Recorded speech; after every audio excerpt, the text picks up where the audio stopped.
ఓం నమో వెంకటేశాయ.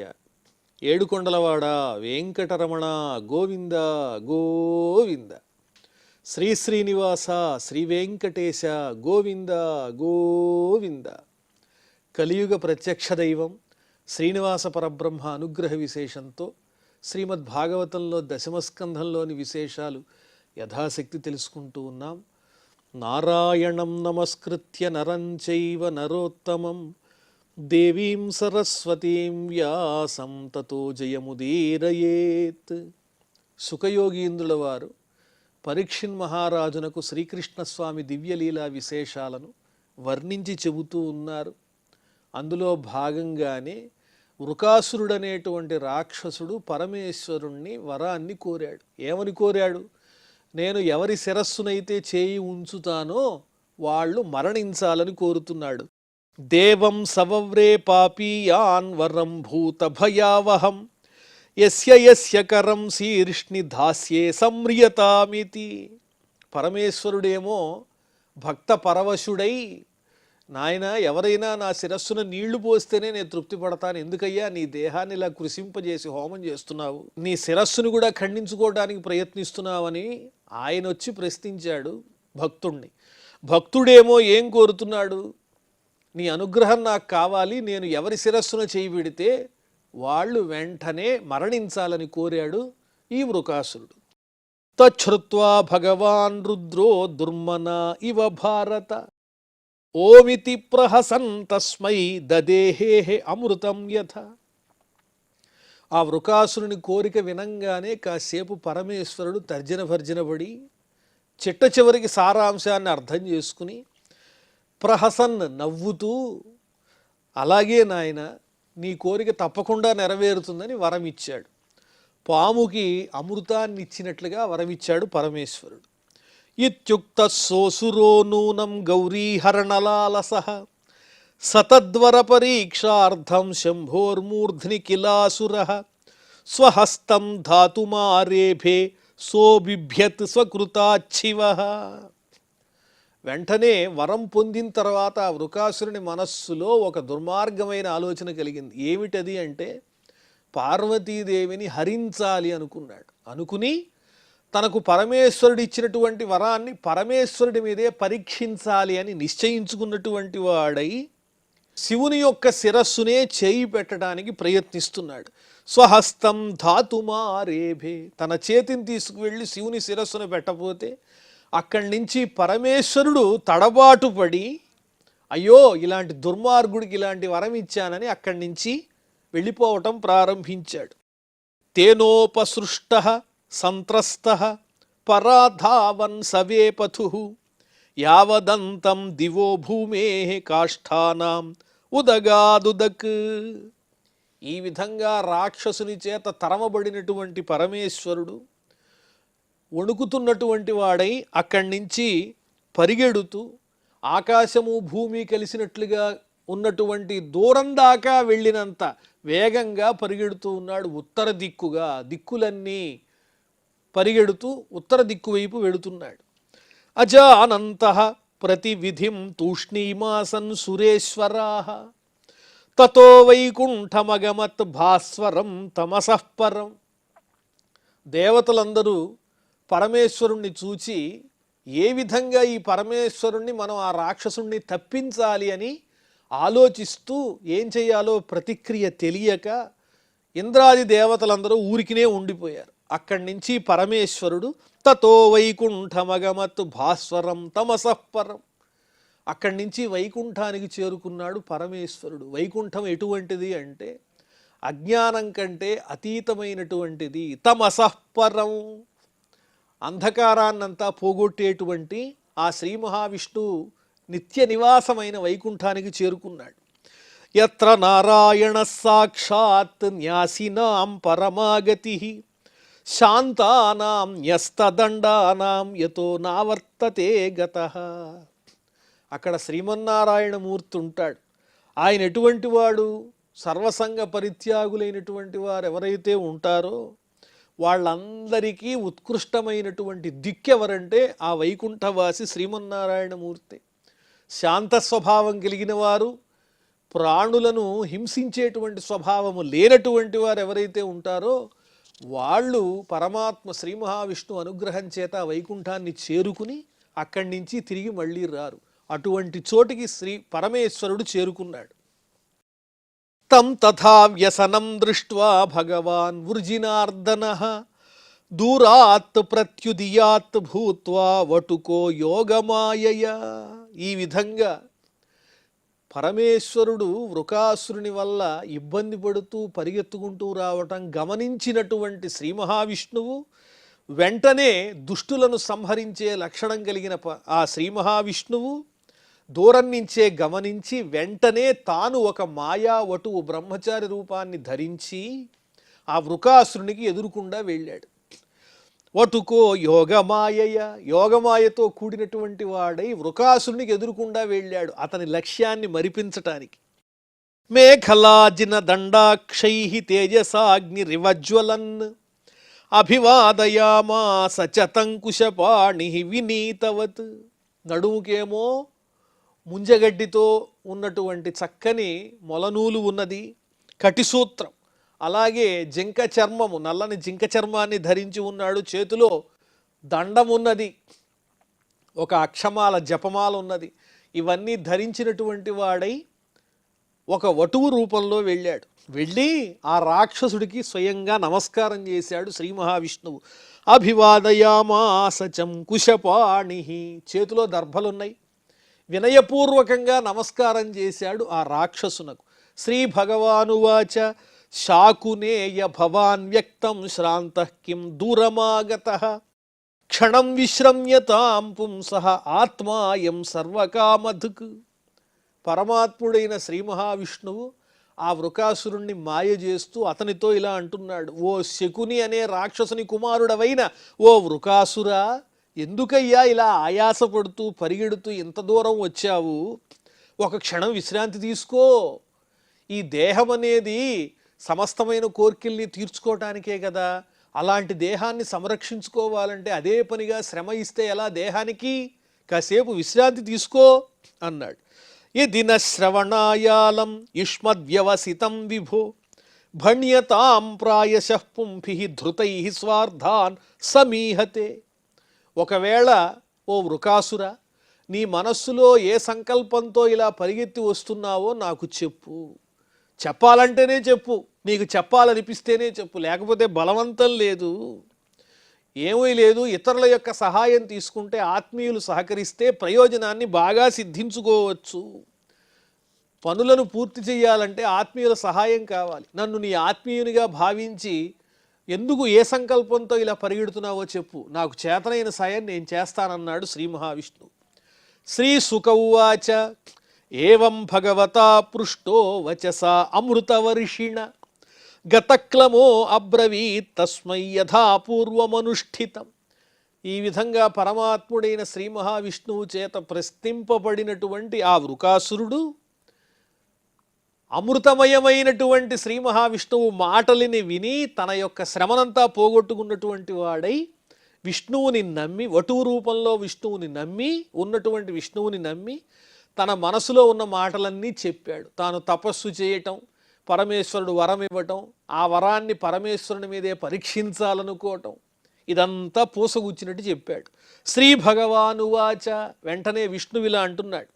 ఏవం చేత్తర్హి తద్వాక్యం నవయం శ్రద్ధ ధీమహి యోదక్షశాపాత్ పైశాచ్యం ప్రాప్తః ప్రేత పిశాచరాట్. నవ్వాడు శ్రీ మహావిష్ణువు మాయావటువు రూపంలో. అయ్యో ఓ వృకాసుర, నీవు ఎంత అమాయకుడవయ్యా! పరమేశ్వరుణ్ణి నమ్మి తపస్సు చేసి వరం కోరావా? పరమేశ్వరుడు వరం ఇచ్చాడా? అసలు పరమేశ్వరుడు వరం ఇస్తే చెల్లుతుందో లేదో నీకు తెలుసా? ఆ పరమేశ్వరుడు దక్ష ప్రజాపతి వల్ల శాపం పొందాడు. ఏమని పొందాడంటే పిశాచ స్థితిని పొందేటట్లుగా శాపం పొందాడు. అదేవిధంగా పిశాచాలకు, ప్రేతములకు, వీటన్నిటికీ అతడు అధిపతి దక్ష ప్రజాపతి శాపం వల్ల. అందువల్ల ఆయన వరం ఇస్తే నీకు ఫలిస్తుంది అంటే నేను నమ్మను, అది ఎట్టి పరిస్థితుల్లోనూ జరగదన్నాడు. యదివస్తత్ర విశ్రంభో దానవేంద్ర జగద్గురౌ తర్హ్యంగాసు స్వశిరసి హస్తం యస్య ప్రతీయతాం. ఓ దానవరాజా, నీకే గనక జగద్గురువైన పరమేశ్వరుడు ఇచ్చినటువంటి వరము సఫలమైందనే గనక నమ్మకం ఉన్నట్లయితే ఆ నమ్మకం నిరర్థకం. కావాలంటే నీ నెత్తి మీద నీ చేయబెట్టి చూసుకో, నీకే తెలుస్తుంది అన్నాడు. తర్హ్యంగాసు స్వశిరసి హస్తం యస్య ప్రతీయత, నిన్ను నువ్వే పరీక్షించుకో అన్నాడు. యద్య సత్యం వచశంభో కథంచిద్ దానవర్షభ తదైనం జహ్య సద్వాచం నయత్ వక్తా నృతం పునః. ఒకవేళ పరమేశ్వరుడు ఇచ్చిన వరం అసత్యమైనట్లయితే తప్పకుండా మళ్ళీ పరమేశ్వరుడు అసత్యం చెప్పకుండా నువ్వు చేద్దు. కానీ ముందు నువ్వేం చేయాలి, అది నిజమో అబద్ధమో తెలుసుకోవాలిగా. నాకైతే నమ్మకం లేదు, పరమేశ్వరుడు ఇచ్చినటువంటి వరం ఫలిస్తుందని నమ్మకం అయితే నాకు లేదన్నాడు. ఇత్థం భగవతశ్చిత్రై వచోభిః స సుపేశలైః భిన్నధీర్విస్మృతః శీర్ష్ణి స్వహస్తం కుమతిర్వ్యధాత్. ఈ విధంగా విలక్షణమైన విచిత్రమైన మనోహరమైనటువంటి మాయతో కూడిన ఆ శ్రీ మహావిష్ణువు యొక్క చక్కని ప్రియవాక్యాలు విన్నటువంటి వాడై బుద్ధి పనిచేయక మర్చిపోయి ఆ వృకాసురుడు తన శిరస్సునందు తన చేతిని ఉంచుకున్నాడు. ఏమని కోరాడు వృకాసురుడు? ఎవరి శిరస్సు మీద చెయ్యి ఉంచితే వాళ్ళు మరణించాలన్నాడు. అంటే తన శిరస్సు మీద తాను చేయి పెట్టుకున్నా తాను మరణిస్తాడు. ఈ ధర్మ సూక్ష్మాన్ని ఆ విష్ణువు యొక్క మాటలతో మరిపించేశాడు ఈ రాక్షసుణ్ణి. అందువల్ల అది మర్చిపోయి వృకాసురుడు తన చేతిని తన శిరస్సునే పెట్టుకున్నాడు. అధాపతత్ భిన్నశిరాహ వజ్రాహత ఇవ క్షణాత్ జయశబ్దో నమశబ్ద సాధుశబ్దో అభవద్దివి. వెంటనే శిరస్సు బద్దలైపోయి ఆ రాక్షసుడు వృకాసురుడు నేల మీద పడ్డాడు. ఎలాగా అంటే వజ్రాయుధంతో కొట్టబడినటువంటి వాని వలె. వెంటనే దేవతలందరూ జయశబ్దాలతో జయతు జయతు అని చెప్పి చక్కగా శ్రీ మహావిష్ణువుని స్తోత్రం చేశారు. సాధు సాధు, బాగుంది బాగుంది అని దేవతలందరూ పలికారు. ముముచుః పుష్పవర్షాణి హతే పాపే వృకాసురే దేవర్షి పితృగంధర్వాః మోచితః సంకటాచ్చివః. దేవతలు, ఋషులు, పితృదేవతలు, గంధర్వులు వీళ్ళందరూ ఆకాశం నుంచి శ్రీ మహావిష్ణువు మీద పుష్పవృష్టి కురిపించారు. ఎప్పుడైతే వృకాసురుడనే రాక్షసుడు మరణించాడు, పరమేశ్వరుడు కూడా ఆ రాక్షసుని బారి నుంచి తప్పించబడ్డాడు. ముక్తం గిరిశమభ్యాహ భగవాన్ పురుషోత్తమః అహో దేవ మహాదేవ పాపోయం స్వేన పాప్మన. వెంటనే రాక్షసుని బారి నుంచి తప్పించబడినటువంటి శంకరునితో శ్రీ మహావిష్ణువు ఇలా అంటున్నాడు. ఓ మహాదేవ, ఓ పరమేశ్వర, ఈ దుష్టుడైన వృకాసురుడు తాను చేసిన పాపంతోనే తాను మరణించాడు. ఎందువల్లంటే ఇతడు తప్పు చేశాడు. హతః కోను మహత్స్వీశ జంతు వైకృత కిల్బిషః క్షేమీ స్యాత్ కిము విశ్వేశే కృతాగస్కో జగద్గురౌ. ఈ విశ్వానికే ఈశుడవు నీవు, జగత్తునకు గురువువి. అలాంటి నీ విషయంలో తప్పు చేసినటువంటి ఈ రాక్షసుడు బతికుండడం తగునా? మహాత్ముల యందు ఎవరైతే క్షమించరాని నేరం చేస్తారో వాళ్ళని వెంటనే నశింపజేయాలి, వాళ్ళకి క్షేమం ఉండదు. జగద్గురువైనటువంటి నీయందే ఈ పాపాత్ముడు తప్పు చేశాడు. అహంకారం నశించాలి వీడికి, అందువల్లే అలా నశించాడన్నాడు. య ఏవమవ్యాకృత శక్త్యుదన్వతః పరస్య సాక్షాత్ పరమాత్మనో హరేః గిరిత్రమోక్షం కథయేత్ శృణోతివ విముచ్యతే సంసృతిభిస్తథారిభిః. ఇంద్రియగోచరము కానటువంటి సమస్తమైన శక్తులకు అధిపతి అయినటువంటి శ్రీ మహావిష్ణువు యొక్క దివ్యమైనటువంటి వృత్తాంతాలను ఎవరైతే ఆ పరమాత్మ యొక్క దివ్యమైన లీలల్ని శ్రవణం చేస్తారో, ముఖ్యంగా ఈ పరమేశ్వరుని బాధ పెట్టాలని ప్రయత్నించినటువంటి వృకాసుని వధకు సంబంధించిన వృత్తాంతాన్ని చక్కగా వింటారో, చెబుతారో, అలాంటి వాళ్ళు సంసార చక్రం బారిన పడరు, వాళ్ళకి ముక్తి లభిస్తుంది, సంసార భయం ఉండదని వర్ణించి చెబుతూ ఉన్నారు. ఇప్పుడు మనం దశమస్కంధంలో 88వ అధ్యాయాన్ని పరిపూర్ణం చేసుకుని 89వ అధ్యాయంలో ప్రవేశించాం. శ్రీ సుక ఉవాచ సరస్వత్యాః తటే రాజన్ ఋషయో సత్రమాసత వితర్కః సమభూత్తేషాం త్రిష్వధీశేషు కో మహాన్. సుఖయోగీంద్రుల వారు పరీక్షిన్ మహారాజునకు మరో విలక్షణమైన వృత్తాంతాన్ని వర్ణించి చెబుతున్నారు. ఓ మహారాజా, పరీక్షిన్ మహారాజా, సరస్వతీ నదీ తీరంలో మహర్షులంతా ఒక సత్రయాగం చేస్తున్నారు. ఎన్నో రోజులు నడిచేటువంటి యాగం అది. అక్కడ ఋషుల మధ్య ఒక చక్కని చర్చ మొదలైంది. ఏమిటది అంటే, త్రిమూర్తులలో సత్వగుణ సంపన్నులు మహాత్ములు ఎవరో తెలుసుకోవాలి అనే ఒక చక్కని కోరిక కలిగింది. దాంతో తస్య జిజ్ఞాసయా తే వై భృగుం బ్రహ్మ సుతం నృప తత్ జ్ఞప్త్యై ప్రేషయామాసు సోభ్యగాత్ బ్రహ్మణ సభాం. అది తెలుసుకోవటం కోసం భృగు మహర్షిని పంపించారు. వెంటనే ఆ భృగు మహర్షి అక్కడి నుంచి బయలుదేరి బ్రహ్మలోకానికి వెడుతున్నారు. ఎవరు భృగు మహర్షి అంటే బ్రహ్మ యొక్క పుత్రుడే. ఆయన తత్ జ్ఞప్త్యై ప్రేషయామాసు, అక్కడి నుంచి ఆ భృగు మహర్షి బయలుదేరి బ్రహ్మలోకానికి చేరుకున్నారు. న తస్మై ప్రహ్వణం స్తోత్రం చక్రే సత్వ పరీక్షయ తస్మై చుక్రోథ భగవాన్ ప్రజ్వలన్ స్వేన తేజస. వెళ్ళి బ్రహ్మగారికి నమస్కారం చేయలే, అదేవిధంగా స్తోత్రము చేయలే. అది చూచేటప్పటికి బ్రహ్మగారికి చాలా కోపం వచ్చింది. ఎందుకు చేశాడలా భృగు మహర్షి అంటే, బ్రహ్మగారిలో ఉన్న సత్వగుణాన్ని పరీక్షించటం కోసమే. బ్రహ్మగారికి తీవ్రమైన కోపం వచ్చింది, కానీ ఆ కోపాన్ని తనలోనే అణుచుకున్నాడు బ్రహ్మగారు. ఏ విధంగా అంటే, స ఆత్మన్యుత్థితం మన్యుం ఆత్మజాయాత్మనా ప్రభు అశీషమద్యథా వహ్నిం స్వయోన్యా వారిణ ఆత్మభూ.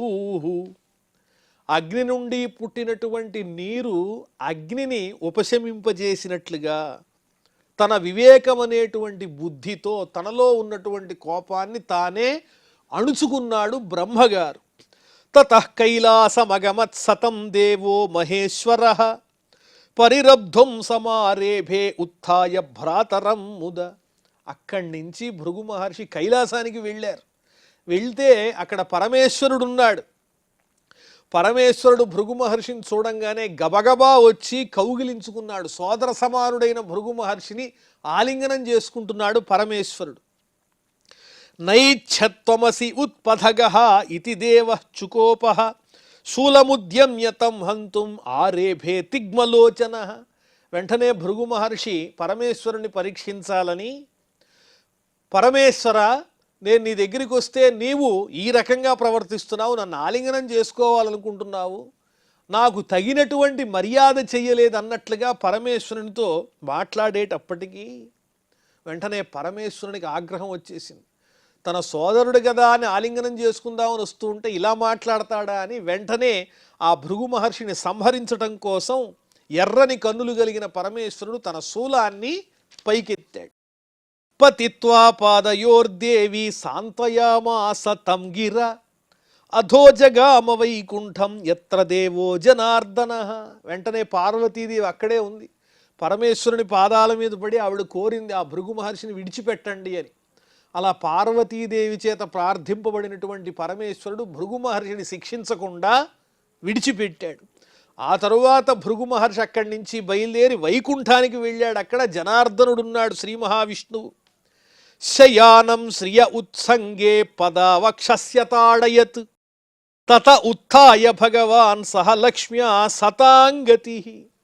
అక్కడ ఏకాంతంలో శ్రీ మహావిష్ణువు లక్ష్మీదేవి ఒడిలో శయనించి ఉన్నాడు. అది చూచినటువంటి భృగు మహర్షి అసహనంతో ఒక్కసారిగా వెళ్ళి ఆ శ్రీ మహావిష్ణువు వక్షస్థలంలో తన పాదంతో కొట్టాడు. తత ఉత్థాయ భగవాన్ సహ లక్ష్మ్యా సతాంగతి. వెంటనే ఆ శ్రీ మహావిష్ణువు లక్ష్మీదేవితో పాటు గబుక్కున లేచాడు. లేచి స్వతల్పాదవరుహ్యాథ ననామ శిరసాముని, తన శయ్య మీద నుంచి లేచి ఆ మహర్షికి శిరస్సు వంచి నమస్కారం చేసి, ఆహతే స్వాగతం బ్రహ్మన్ నిషీదాత్రాసనే క్షణం అజానతామాగతాన్వహ క్షంతుమర్హతనః ప్రభో. అయ్యో బ్రహ్మర్షి, ఎంత పొరపాటైపోయింది. మీరు వైకుంఠానికి వస్తే మిమ్మల్ని గమనించకుండా నేను ఏకాంతంలో లక్ష్మీదేవితో ఇలా కాలక్షేపం చేస్తూ ఉన్నాను, మీకు తగిన ఆతిథ్యాన్ని ఇవ్వలేదు, అది నా పొరపాటే, నన్ను క్షమించండి అని చెప్పి నమస్కారం చేశాడు శ్రీ మహావిష్ణువు. స్వాగతం పలుకుతున్నాడు. అతీవ కోమలౌతాత చరణౌతే మహామునే ఇత్యుక్త్వా విప్రచరణౌ మర్దయన్ స్వేన పాణిన. అయ్యో మహర్షి, మీ పాదములతో నా వక్షస్థలం మీద మీరు తన్నడం వల్ల మీ పాదాలు ఎంతో నొచ్చుకున్నాయో, ఎంత కోమలమైనవి మీ పాదాలు అని చెప్పి ఆ విప్రుని యొక్క పాదములను శ్రీ మహావిష్ణువే స్వయంగా తన చేతులతో చక్కగా ఒత్తటం మొదలెట్టాడు. పునీహి సహలోకం మాం లోకపాలాంశ్చ మద్గతాన్ పాదోదకేన భవతః తీర్థానాం తీర్థకారిణ. సమస్తమైన లోకములను పవిత్రం చేసేటువంటివి ఈ పాదాలు. నా అధీనంలో ఉన్నటువంటి లోకపాలకులు వాళ్ళందరూ కూడా మీ పాదోదకంతోనే పునీతులవుతారు. మీ పాదములు సమస్తమైనటువంటి తీర్థాలకే పుణ్యక్షేత్రాలు లాంటివి, పుణ్యతీర్థాలు లాంటివి. అంత గొప్ప పాదాలు నా వక్షస్థలం మీద తన్నడం వల్ల ఎంతగా నొచ్చుకున్నాయో కదా మహర్షి అంటూ, అద్యాహం భగవన్ లక్ష్మ్యా ఆసమేకాంత భాజనం వత్స్యత్యురసిమే భూతి భవత్పాదహతాంహస. ఈనాటి నుంచి లక్ష్మీదేవి, ఇప్పుడు నిజంగా నేను లక్ష్మీనాథుణ్ణయ్యాను. నాలో ఉన్నటువంటిది ఏదైనా కూడా అవినయం కానీ పాపం కానీ ఉన్నట్లయితే మీ పాదతాడనం చేత అదంతా పోయింది. ఇంకా ఎల్లప్పుడూ ఈ వక్షస్థలంలో లక్ష్మీదేవి నిత్య నివాసినిగా ఉంటుంది. ఎందువల్లంటే నాలో తెలియకుండా ఉన్నటువంటివి ఏవైనా దోషాలుంటే అవన్నీ నా హృదయంలో పోయాయి కాబట్టి లక్ష్మీదేవి నిరంతరము నిత్య నివాసినిగా ఉంటుంది అని చెబుతూ, శ్రీ సుకౌవాచ ఏవం బ్రువాణే వైకుంఠే భృగు తన్మంత్రయా గిర నిర్వృత్తః తర్పితస్తూష్ణీం భక్త్యుత్కంఠో అశ్రులోచన. ఈ విధంగా వైకుంఠవాసి అయినటువంటి సాక్షాత్తు శ్రీమన్నారాయణమూర్తి మాట్లాడేటప్పటికీ ఆయనలో ఉన్నటువంటి సత్వగుణానికి భృగు మహర్షికి భక్త్యావేశం కలిగి కళ్ళ వెంట జలజలా నీళ్లు కారుతూ ఉన్నాయి. అయ్యో, ఇటువంటి పరమాత్మను నేను పాదంతో తన్నాను కదా వక్షస్థలం మీద అని చెప్పి ఆ పరమాత్మ యొక్క సత్వగుణం చేత తృప్తుడై సుఖం కలిగినటువంటి వాడయ్యాడు. పరమాత్ముడు పలికిన అందమైన సున్నితమైనటువంటి వాక్కుల చేత భృగు మహర్షి సంతుష్టిని చెందాడు. పునశ్చ సత్రమావ్రజ్య మునీనాం బ్రహ్మవాదినాం స్వానుభూతమశేషేణ రాజన్ భృగురవర్ణయత్. అక్కడి నుంచి బయలుదేరి వైకుంఠం నుంచి ఆ భృగు మహర్షి మళ్ళీ సత్రయాగం జరిగే సరస్వతీ నదీ తీరానికి వచ్చినటువంటి వాడై అక్కడున్నటువంటి మహర్షులతో ఈ జరిగిన వృత్తాంతాలన్నీ వర్ణించి చెప్పాడు. బ్రహ్మలోకంలో ఏం జరిగింది, కైలాసంలో ఏం జరిగింది, వైకుంఠంలో ఏం జరిగింది అన్న విషయాలన్నీ వర్ణించి చెబితే, తన్నిశమ్యాథ మునయో విస్మిత ముక్త సంశయా భూయాంసం శ్రద్ధధుర్విష్ణుం యతశాంతిర్యతో భయం. భృగు మహర్షి చెప్పినటువంటి మాటలు వినంగానే ఋషులందరూ ఆశ్చర్యచకితులై వారి సందేహం తీరిపోయింది. అప్పటి నుంచి ఆ పరమాత్మ అయినటువంటి శ్రీ మహావిష్ణువు ఎందే శ్రద్ధ కలిగినటువంటి వారై శాంతి స్వభావం కలిగినటువంటి వాడు శ్రీ మహావిష్ణువు అనే నిశ్చయంతో ఆయనని నమ్ముకున్నటువంటి వారికి అభయం లభిస్తుంది అని విశ్వసించారు ఆ ఋషులంతా. ధర్మ సాక్షాత్ యతో జ్ఞానం వైరాగ్యంచ తదన్వితం ఐశ్వర్యంచాష్టధాయస్మాత్ యతశ్చాత్మమలాపహం. శ్రీ మహావిష్ణువు యొక్క ప్రభావం వల్లనే ధర్మం కలుగుతుంది, ధర్మ ప్రవర్తన కలుగుతుంది, జ్ఞానం లభిస్తుంది, వైరాగ్యం కలుగుతుంది, అణిమాద్యష్టసిద్ధులు కలుగుతాయి, మనస్సులో ఉండేటువంటి మాలిన్యాలన్నీ కూడా నశించిపోతాయి. మునీనాం న్యస్తదండానాం శాంతానాం సమతేజసాం అకించనానాం సాధూనాం యమాహు పరమాంగతిం. అందువల్లనే శ్రీ మహావిష్ణువును అందరికీ పరమమైనటువంటి గతి అని చెబుతారు. ఎవరికి? భూతహింస చెయ్యని వాళ్ళు ఎవరుంటారో వారికి, శాంత స్వభావం కలిగినటువంటి వారికి, ప్రాణులన్నిటి పట్ల సమానమైనటువంటి భావన కలిగినటువంటి వారికి, తమ సర్వస్వాన్ని త్యాగం చేసినటువంటి సత్పురుషులు ఎవరైతే ఉంటారో వాళ్ళందరికీ ఉత్తమమైనటువంటి గతి ఎవరు అంటే సాక్షాత్తు శ్రీ మహావిష్ణువే అని నిర్ణయం చేశారు. సత్వం యస్య ప్రియామూర్తి బ్రాహ్మణా స్విష్టదేవతా భజంత్యనాశిష శాంతాః యం వా నిపుణ బుద్ధయః. కాబట్టి శ్రీ మహావిష్ణువు యొక్క దివ్యమైన తత్వం ఏమిటి అంటే సత్వగుణము అని నిర్ధారణ చేసుకున్నారు ఋషులందరూ కూడా. ఆ తరువాత ఏం జరిగిందో మనం మళ్ళీ తెలుసుకుందాం. ప్రస్తుతం క్షమాప్రార్థనాదులతో ఈ కార్యక్రమాన్ని పరిసమాప్తం చేసుకుందాం. అథ క్షమా ప్రార్థన యదక్షరపదభ్రష్టం మాత్రాహీనం చ యద్భవేత్ తత్సర్వం క్షమ్యతాం దేవ నారాయణ నమోస్తుతే. శ్రియఃకాంతాయ కళ్యాణనిధయే నిధయేర్థినాం శ్రీవేంకటనివాసాయ శ్రీనివాసాయ మంగళం.